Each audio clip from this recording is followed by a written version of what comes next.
So you remember that famous Sunday school story about Joshua and how he walked around the city of Jericho 7 times, and he did that for like a week, and then he did it again on the 7th day for 7 times in one day, and it was a whole big thing. And like, why was that city so important?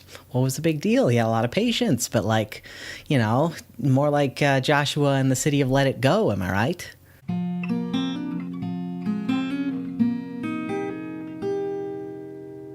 All right, everybody, we are back. This is your journey through Scripture, and this week we're talking about the book of Joshua. Joshua is part of a group of books that we refer to as the Deuteronomistic history, and it's essentially Joshua, Judges, 1st and 2nd Samuel, and 1st and 2nd Kings. Those are the Deuteronomistic histories, and we call them that because their theology is all influenced by Deuteronomy, which we talked about last week.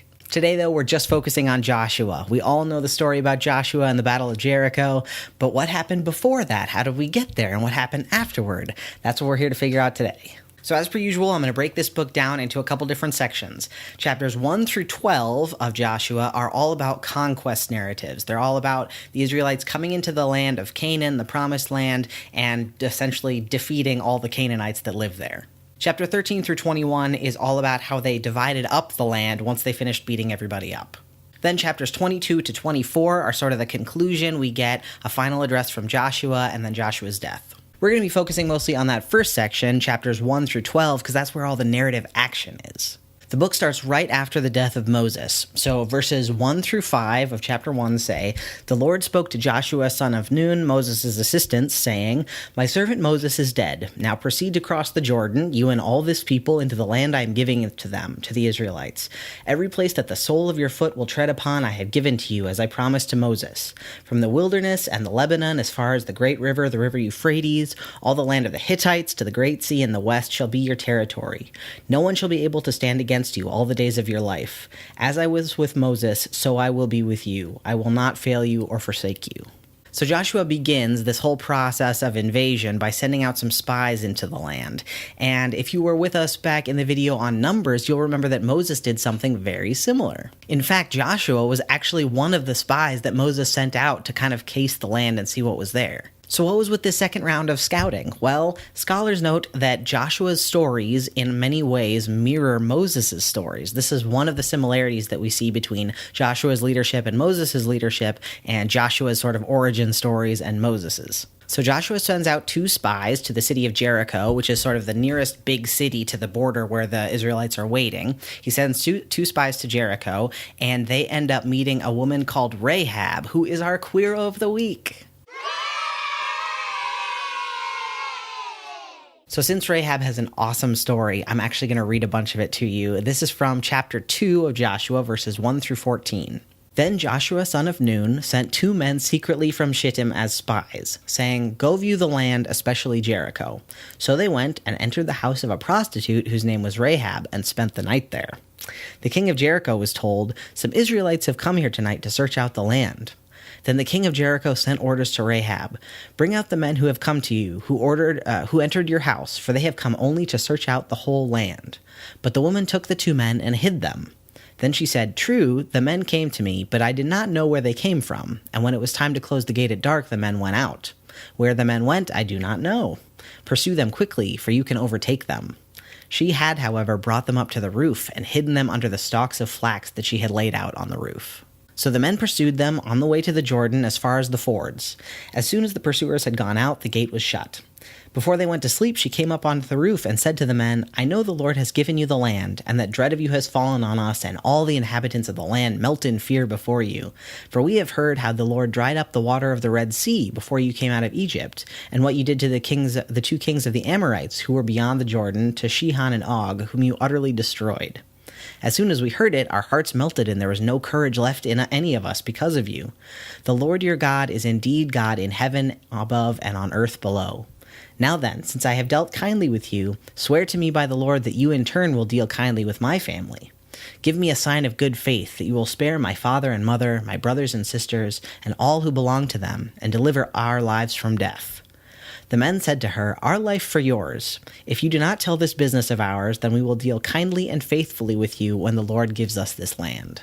So Rahab lets the two spies down out of a window on a rope, and they tell her to tie a red string to her window so that when they come back as an army, they'll know which house to sort of keep safe.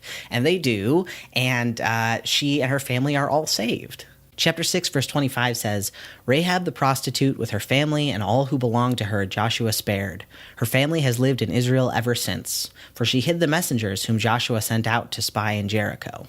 In fact, Rahab is such an important person in the Bible that she's named as one of 4 women that are included in the genealogy of Jesus in Matthew chapter 1.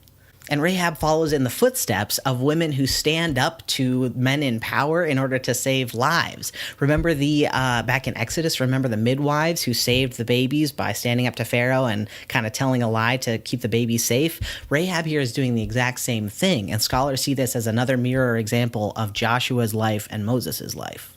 So why did I pick Rahab as our Queero of the week? Well, for one thing, she's a real hero in that she saves people's lives. She saves not only her own life, but the lives of her family members. Second, I chose her because she was a sex worker, and for a large part of our transgender family, that's an experience that's very relatable. According to the 2015 U.S. Transgender Survey, 19% of trans folks have been engaged in sex work, and 47% of Black trans women specifically have been engaged in sex work. One of the reasons this number is so high among trans folks is because we're disproportionately affected by discrimination for jobs and housing and healthcare. We have a higher likelihood of experiencing homelessness, and many shelters and religious organizations won't allow us to be there. They won't protect us or serve us. And so we sometimes see people trading sex work for things like food and shelter. Of course, not all sex workers do it to survive. Some people do it for other reasons, but a large proportion of our trans population do. And when I think about the Christians that have cast sex workers as morally negligible, I think about Rahab and I think about our trans siblings. Without Rahab, we wouldn't even be sitting here talking about these stories. And so I think we need to recast the way that we understand sex workers in our sacred texts and in our everyday lives today. All right, now we have to talk about the really tough stuff in this book. We have to talk about the Israelite destruction of the Canaanites, the people who originally lived in the Promised Land. Throughout the book of Joshua, we kind of get 3 groups of people, 3 groups of Canaanites that the Israelites take over. The first group are the people that the Israelites just come in and totally wipe out. We can see that in chapter 11, verse 20, which says, For it was the Lord's doing to harden their hearts so that they would come against Israel in battle, in order that they might be utterly destroyed and might receive no mercy, but be exterminated, just as the Lord had commanded Moses. So that's a thing. The second group is made up of people that the Israelites defeated but then captured and kept in servitude, such as the inhabitants of the city of Gezer. We can read about that in chapter 16, verse 10, which says, They did not, however, drive out the Canaanites who lived in Gezer, so that the Canaanites have lived within Ephraim to this day, but have been made to do forced labor. The third group of people are the people that the Israelites defeated and then allowed to stay in the land as long as they didn't resist. We get an example of that in chapter 16, verse 53, which says, The people of Judah could not drive out the Jebusites, the inhabitants of Jerusalem, so the Jebusites live with the people of Judah in Jerusalem to this day. So what are we supposed to make of all this killing? It's enslavement, and it's colonization at best, and it's genocide at worst, and what are we supposed to do with this? Well, I think we have 2 tools to help us understand this. The first tool we have is remembering that history means something different to us than it does to the people who wrote the book of Joshua. When we think of history, we often think of facts and dates and historical occurrences, right? But the authors of Joshua and of so much of Scripture don't think of history that way. They think of history as the stories we tell to explain who we are and how we got here. The conquest in the book of Joshua is narratively inevitable. We start out in Exodus, the people are enslaved, they're freed, they're brought to a new safe place which they now have power over. Narratively, it makes sense. But factually, these stories are a bit of a stretch. So biblical scholar and archaeologist Carol Myers wrote about this in her introduction to the book of Joshua. She said, The intense archaeological investigation of virtually all the places mentioned in Joshua that can be identified with current sites reveals no pattern of destruction that can be correlated in either chronology or location with the period of early Israel. The military and destructive aspects of the so-called conquests are probably not entirely historical, but rather they are literary theological constructions to portray the overarching idea of Israel's acquisition of the land promised to their ancestors. In short, the genocide that we hear about in this book probably never happened. Yes, the Israelites probably did come in and kill some people in skirmishes as they were moving slowly into the land, but it was probably not this big military push.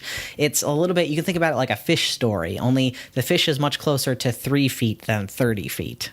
Even so, we have to deal with the fact that the stories in Joshua have been used to justify genocide in our own times, in modern times. Here's where I think we have the second tool for understanding these passages. We have the stories of people living today and people in recent history who have experienced colonization from the other side.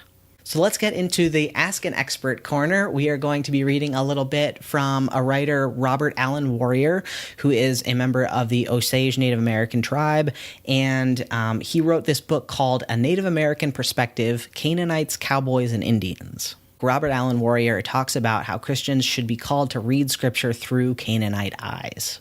So he writes, "The Canaanites should be at the center of Christian theological reflection and political action. The conquest stories, with all their violence and injustice, must be taken seriously by those who believe in the God of the Old Testament. Commentaries and critical works rarely mention these texts. When they do, they express little concern for the status of the indigenes and their rights as human beings and nations." So here's the question that I want to leave us with as we finish up looking at the book of Joshua today. Is there a way for us to celebrate the Exodus story, the story of people standing up to the empire and the story of freedom and redemption? Is there a way for us to celebrate that story without it ending in Joshua with death and enslavement and genocide? Can we change the narratives that we tell about ourselves and about God? And should we? Well, you'll have to tune back into our journey through Scripture to find out more. Next week, we're going to be talking about the book of Judges, another very cool female character in Judges, as well as a lot of interesting history. So we're going to talk about that next week. Thank you so much to the patrons over at the Patreon page for supporting me and all the work that I do. Thanks especially to Rachel and Jacob and Emily. Thank you very much. If you want to keep this series going and see it get into some more interesting books like Psalms and Esther and lots of other cool things, you can help out over at the Patreon page. It's patreon.com/Austin Lionheart, and there'll be a link in the description below as well. Thanks, everybody. I hope you have a great week, and as always, keep reading.